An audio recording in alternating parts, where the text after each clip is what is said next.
चलिए जी, स्वागत है आपका आईबीएस के प्लेटफॉर्म पे। आज जो ये सीरीज़ है आपके पास वो है उत्कर्ष सीरीज़, और उसमें जो हम बात करने जा रहे हैं आपके साथ, हम डिस्कस करेंगे आज इकोनॉमी के सेक्शन को।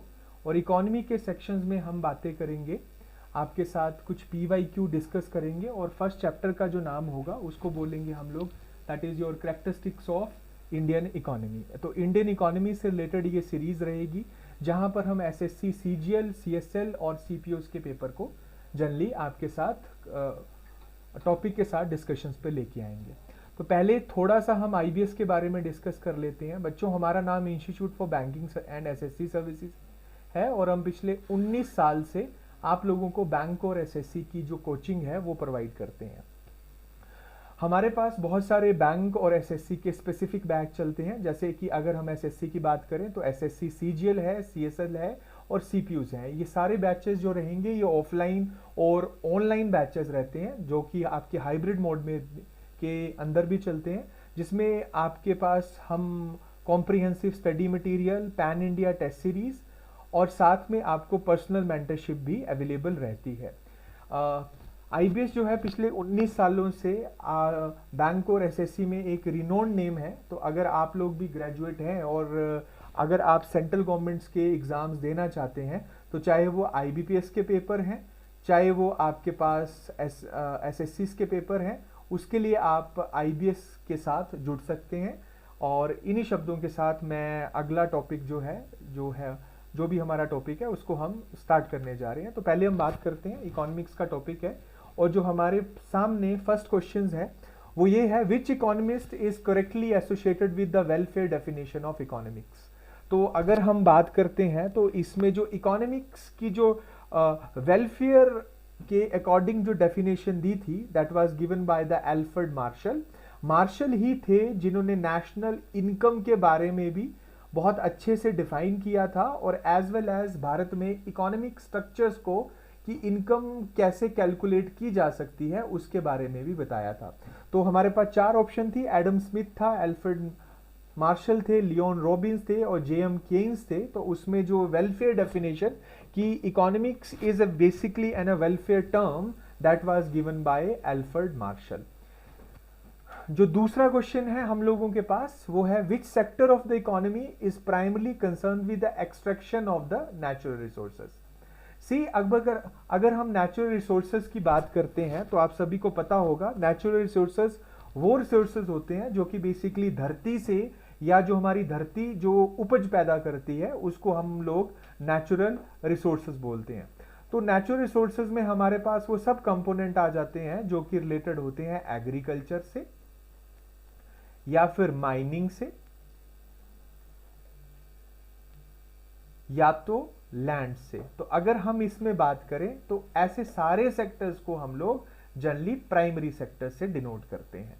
जो इंडस्ट्री से रिलेटेड सेक्टर्स होते हैं that is related with the secondary sector, और जो सर्विसेज से रिलेटेड सेक्टर्स फॉल करता है बच्चों, उसको हम लोग जनरली बोलते हैं दैट इज एन टर्शनरी सेक्टर। और अगर हम क्वाटरनरी सेक्टर्स की बात करते हैं तो ये वो सेक्टर्स होता है बेसिकली जो डील करता है रिसर्च एंड डेवलपमेंट के साथ। तो अगर हम यहाँ ऑप्शंस में चेक करते हैं कि ये जो नेचुरल रिसोर्सेज है वो किस सेक्टर्स के साथ डील करता है, तो ऑब्वियसली इसका आंसर जो फॉल करेगा वो फॉल करेगा आपका primary sectors. Banking, transport and communication fall under which sector. देखिए, मैंने आपको पहले बताया, primary sectors comes with agricultures and allied activities, right. वैसे ही सेकेंडरी सेक्टर्स जो है वो जनरली डील्स करता है आपके पास इंडस्ट्रीज के साथ, टेंजिबल चीजों के साथ, इंडस्ट्रीज की बात करें। और टर्शरी सेक्टर्स आता है हमारे पास सर्विस सेक्टर के साथ। तो अगर मैं सर्विस की बात करूं तो जो बैंकिंग है वो जनरली आपका सर्विस सेक्टर में ही फॉल करता है, ठीक है। ट्रांसपोर्ट है, चाहे हम बात करें एजुकेशन है, ये सारी की सारी जो चीजें हैं वो सारी की सारी जो फॉल करती हैं वो हम लोगों के पास टर्शरी सेक्टर में ही फॉल करती हैं। तो टर्शरी सेक्टर्स को हम लोग लेके चलते हैं, that is known as tertiary sector, की बैंकिंग और जो ट्रांसपोर्ट सेक्टर्स है वो हम लोगों का टर्शरी सेक्टर्स में ही फॉल करता है, ठीक है जी।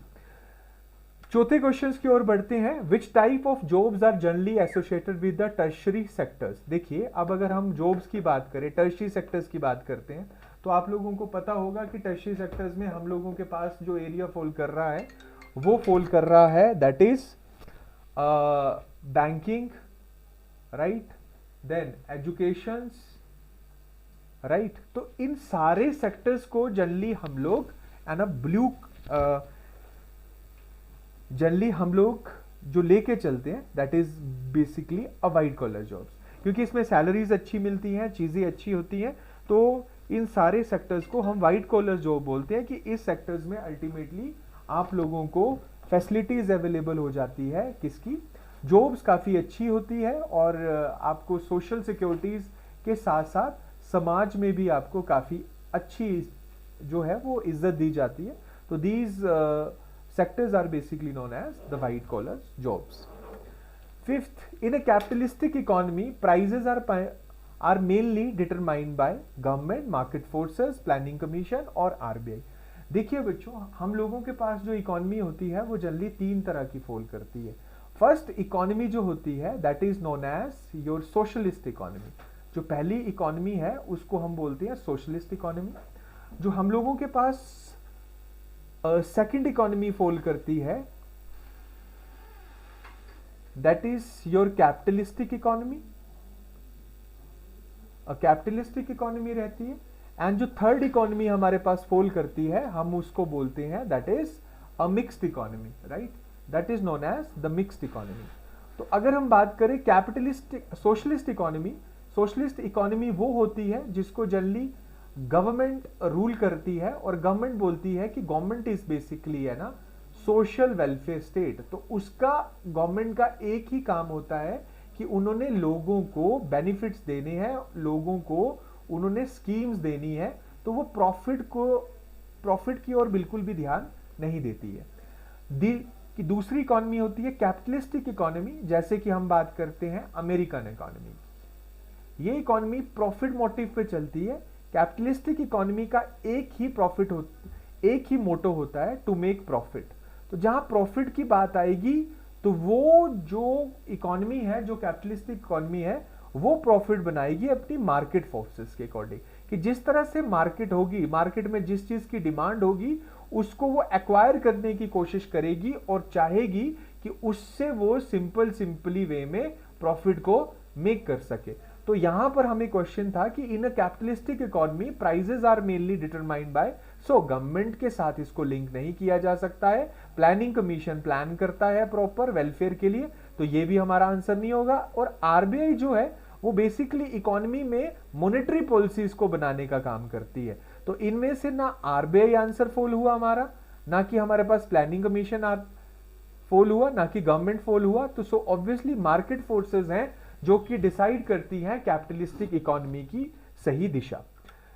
सिक्स्थ ऑप्शन जो हमारे पास फॉल करता है कि which of the following statement about a mixed economy is correct. ठीक है, तो कि मिक्स्ड इकोनॉमी के लिए ये कौन सा, इन चारों में से कौन सी एरिया बिल्कुल सही रहेगा। तो देखिए बच्चों, जो मिक्स इकोनॉमी है वो दोनों का पार्ट की लेके चलती है। इसमें प्राइवेट सेक्टर भी होता है और साथ में गवर्नमेंट सेक्टर्स भी फॉल करता है। जहां प्राइवेट सेक्टर है वो हमारे पास एक अलग तरह की इकोनॉमी है जिसको हम बोलते हैं कैपिटलिस्टिक इकोनॉमी।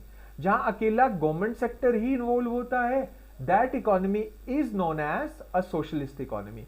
पर जैसे आप देखिए, जैसे भारत है, जैसे इंडिया की अगर हम बात करते हैं तो India is a part of the mixed economy, right.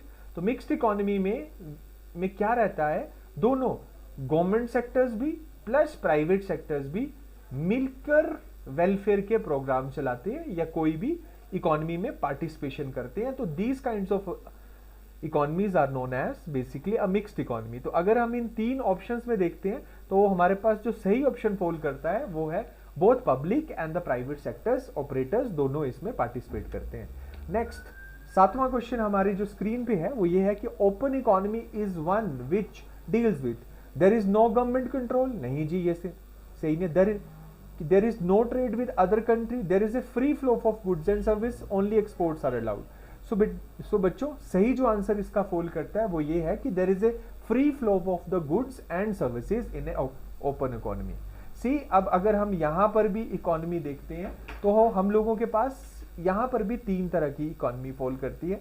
एक होती है ओपन इकोनॉमी, एक होती है हम लोगों के पास दैट इज क्लोज्ड इकोनॉमी, और एक होती है हम लोगों के पास that is you can say the mixed economy. So the best example of the mixed economy is that is India. अगर हम क्लोज्ड इकोनॉमी की बात करते हैं तो आपने नॉर्थ कोरिया का भी नाम सुना होगा। नॉर्थ कोरिया इज बेसिकली है ना क्लोज्ड इकोनॉमी, जहां पे फ्री फ्लो नहीं होता है किसका, गुड्स का। ओपन इकोनॉमी में सबसे अच्छी चीज है कि यहाँ पे सिर्फ ऐसी इकोनॉमी को हम लोग कैपिटलिस्टिक इकोनॉमी भी बोलते हैं जिसका मेजर काम होता है प्रॉफिट मल्टीप्लाई करना। तो ओपन इकोनॉमी में जनरली गवर्नमेंट का इतना ज्यादा कंट्रोल नहीं रहता है। तो ऐसी इकोनॉमी में जो ट्रेड है और गुड्स और सर्विसेज का वो बिल्कुल फ्री फ्लो के साथ होता है। तो ये मतलब इस क्वेश्चन का जो सही आंसर है दैट इज 7th का सी। 8वें पे आते हैं। According to the United Nation least development country LDC are identified by, मतलब जो देखिए हम लोगों के पास तीन तरह की कंट्रीज होती हैं। एक होती है हमारे पास डेवलप नेशन, जैसे कि यूएस डेवलप नेशन की कैटेगरी में आ रहा है। एक है हमारे पास डेवलपिंग नेशन, जैसे हम इसमें भारत को ले सकें जहां पर अभी इकोनॉमी डेवलप हो रही है। और तीसरा है लीस्ट डेवलपिंग नेशंस। अब इनकी जो परिभाषा है जनरली ये डिफाइन की जाती है यूनाइटेड नेशंस के द्वारा। यूनाइटेड नेशंस इनकी परिभाषा देता है। तो अब हम सबसे पहले देखते हैं कि जो ये परिभाषा है क्या है, मतलब इसके लिए क्या क्राइटेरिया है। बच्चों इसके लिए जो क्राइटेरिया है वो है human development report, HDR report होती है। ये एक इंडेक्स पब्लिश करता है जिसका नाम होता है human development index. HDI index के बिहाफ पर हम किसी कंट्री को डेवलप नेशन बता सकते हैं, डेवलपिंग नेशंस बोल सकते हैं या फिर लीस्ट डेवलपिंग नेशन बोल सकते हैं। ह्यूमन डेवलपमेंट इंडेक्स में बेसिकली जो कंपोनेंट ऐड किए जाते हैं that is health, education, safety और ये क्राइम रेट्स। जिन कंट्रीज में इनकी रेशियो अच्छी होगी that is known as the develop nation, उससे कम होगी that will known as developing nation, और जहां ये बहुत कम होगी उसको United Nation least development countries की श्रेणी में डालता है। तो इसका जो सही आंसर बैठता है that is weak human resource indicator. तो HDR जो है एक बहुत अच्छा ह्यूमन रिसोर्स इंडिकेटर है जो कि प्रॉपर बताता है कि ह्यूमन डेवलपमेंट रिपोर्ट क्या है किस किस कंट्रीज में। सी 9th क्वेश्चन हमारे पास है entrepreneurship mainly involves no risk, risk bearing and decision making, only production और ओनली सेलिंग। सी बेटा एंटरप्रेन्योर का मतलब क्या होता है दैट इज बिजनेस। और आपको एक चीज पता है बिजनेस में अगर आपको सक्सेस लेनी है तो आपको एक चीज बड़ी कॉमनली करनी पड़ेगी, वो होगी रिस्क टेकिंग। तो अगर मैं बात करूं बिजनेस में हमेशा अप्स डाउन रहेंगे और साथ में रिस्क टेकिंग आपको हमेशा लेना पड़ेगा। तो एंटरप्रेन्योरशिप मेनली इन्वॉल्व, तो नो रिस्क तो बिल्कुल भी मेरा आंसर नहीं हो सकता है। High risk and bearing and decision making ये बिल्कुल सही है। ओनली प्रोडक्शन नहीं, ओनली सेलिंग नहीं। तो इस क्वेश्चन में जो मेरा सही आंसर है दैट इज बी। तो इसी के साथ बच्चों यह जो हमारी उत्कर्ष सीरीज है उसका आज जो आपका इकोनॉमी का जो फर्स्ट चैप्टर था इंट्रोडक्शन ऑफ इंडियन इकोनॉमीज, उसके जो PYQs जो प्रीवियस ईयर पेपर आपके डिफरेंट SSC के एग्जाम्स में आए थे, चाहे वो फूड कॉर्पोरेशन ऑफ इंडिया हो, CGL हो, चाहे आपका CSL हो, उससे मैंने ये 9 क्वेश्चंस लगा के आपके साथ एक सीरीज शुरू की है जिसका नाम दिया है हमने उत्कर्ष सीरीज, ताकि आपको आइडिया हो जाए कि बेसिकली ये क्वेश्चंस किस तरह से आपको इकोनॉमी में क्वेश्चन देखने को मिलेंगे। Thank you. अगली सीरीज के साथ फिर मिलते हैं, तब तक के लिए थैंक यू सो मच। आप हमारे चैनल को लाइक और सब्सक्राइब कर सकते हो। Thank you so much.